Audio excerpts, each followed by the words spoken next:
Video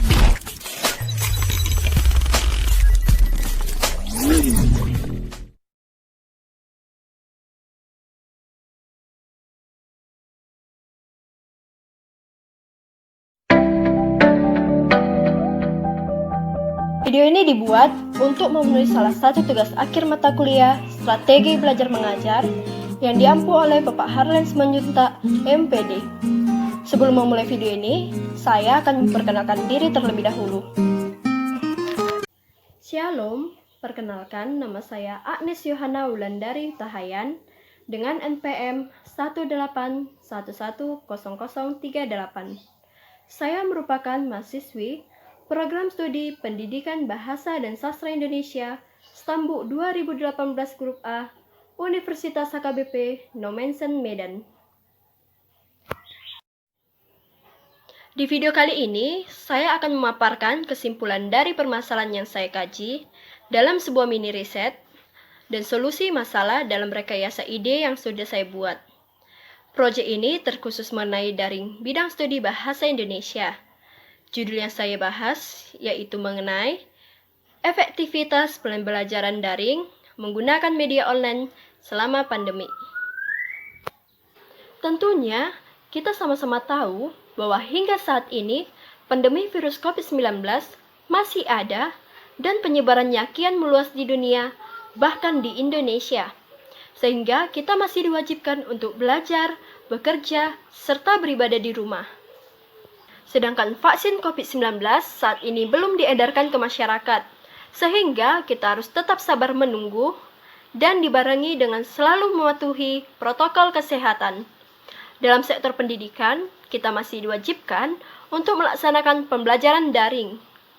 Nah, agar siswa tidak jenuh belajar di rumah, guru harus dapat menyediakan media pembelajaran yang dapat menarik minat peserta didik. Pemilihan media pembelajaran tertentu akan berpengaruh pada motivasi belajar siswa.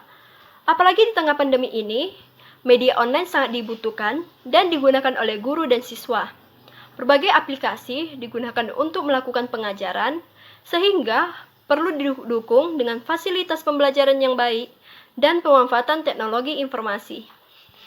Seluruh siswa juga diwajibkan untuk menggunakan alat komunikasi seperti gawai, digunakan dengan secara bijak untuk mendukung proses pembelajaran.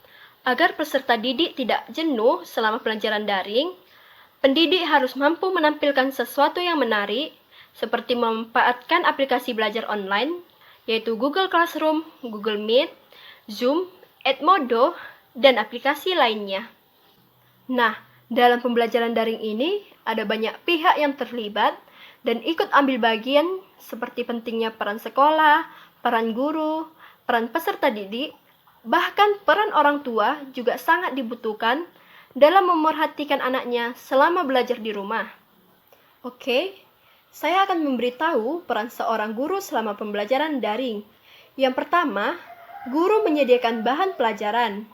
Yang kedua, proses pembelajaran di rumah dilakukan menggunakan berbagai alternatif dengan media online ataupun daring, seperti WhatsApp Group, Rumah Belajar Kemendikbud, email, Google Classroom, web sekolah, dan aplikasi online lainnya.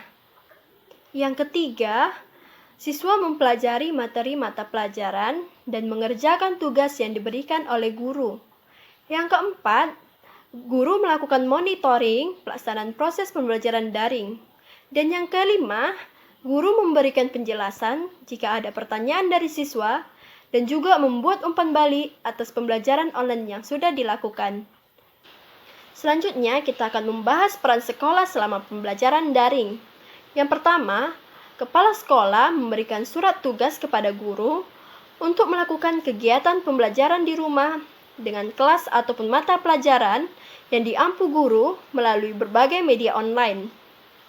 Yang kedua, membuat surat edaran kepada orang tua tentang pelaksanaan pembelajaran di rumah dalam rangka meningkatkan kewaspadaan dan pencegahan penularan virus COVID-19 di dalam sekolah.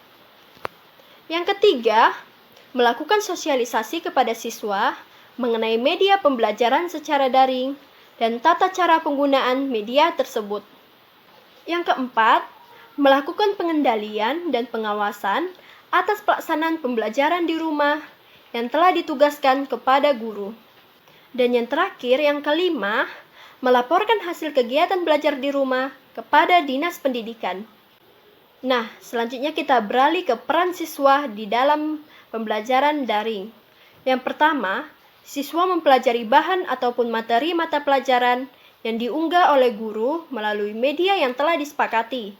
Yang kedua, siswa dapat melakukan diskusi dengan guru melalui media online jika masih ada hal yang kurang jelas dari materi yang diberikan. Nah, yang terakhir, saya akan memberitahukan peran orang tua selama pembelajaran daring. Yang pertama, memastikan siswa melaksanakan kegiatan belajar di rumah masing-masing dan membatasi izin kegiatan di luar rumah. Dan yang kedua, melakukan koordinasi dengan wali kelas, guru, ataupun sekolah. Membantu siswa menerapkan pola hidup bersih sehat di dalam rumah.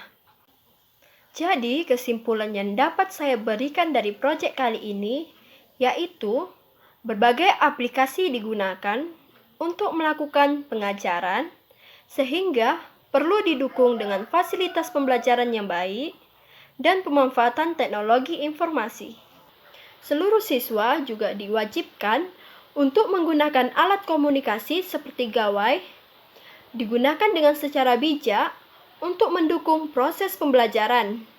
Agar peserta didik tidak jenuh ataupun bosan, maka pendidik harus mampu menampilkan sesuatu yang menarik, seperti memanfaatkan aplikasi belajar online, seperti Google Classroom, Google Meet, Zoom, dan lainnya.